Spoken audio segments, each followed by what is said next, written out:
क्या एक हत्यारा अपनी ही शिकार की आत्मा से माफी मांग सकता है?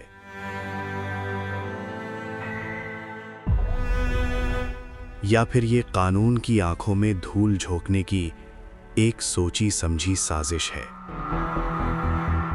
इंदौर की एक होनहार एमबीए छात्रा की हत्या होती है, लेकिन कहानी का सबसे खौफनाक मोड़ इंदौर में नहीं बल्कि मुंबई के पनवेल के एक सुनसान इलाके में आता है, जहां पुलिस को आरोपी पीयूष धनोटिया रंगे हाथों मिलता है।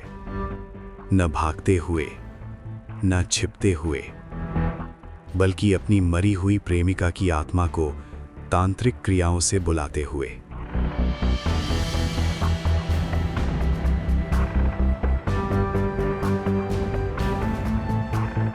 मामला इंदौर के द्वारकापुरी का है। पीयूष और छात्रा पिछले 1 साल से रिश्ते में थे।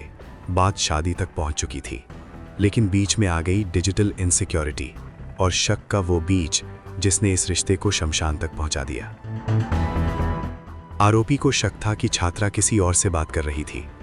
पुलिस के मुताबिक वारदात से पहले आरोपी ने शराब पी और फिर उस बीमार छात्रा के साथ दरिंदगी की, जो लगातार उसे मना कर रही थी।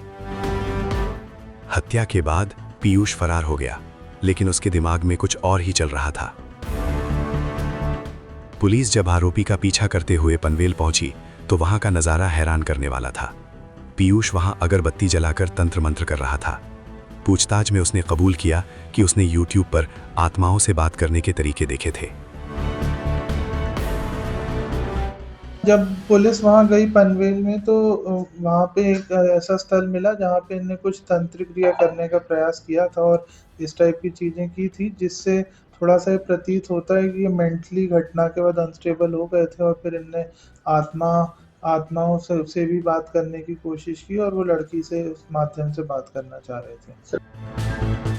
उसका दावा था कि वो छात्रा की आत्मा को बुलाकर उससे माफी मांगना चाहता था।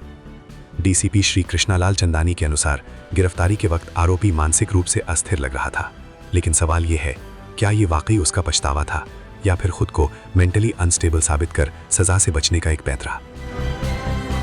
फिलहाल आरोपी पुलिस की रिमांड पर है। जांच में यह भी सामने आया है कि पीयूष ने शक की वजह से छात्रा के सोशल मीडिया अकाउंट्स पर नजर रखनी शुरू कर दी थी। इसी डिजिटल जुनून ने अंततः एक जान ले ली। इंदौर की ये घटना हमें सोचने पर मजबूर करती है कि आधुनिक दौर में भी अंधविश्वास और डिजिटल शक किस कदर जानलेवा साबित हो सकते हैं। इस केस पर आपकी क्या राय है? कमेंट्स में हमें जरूर बताएं। क्राइम की ऐसी ही गहरी इनसाइट्स के लिए हमें फॉलो करना ना भूलें।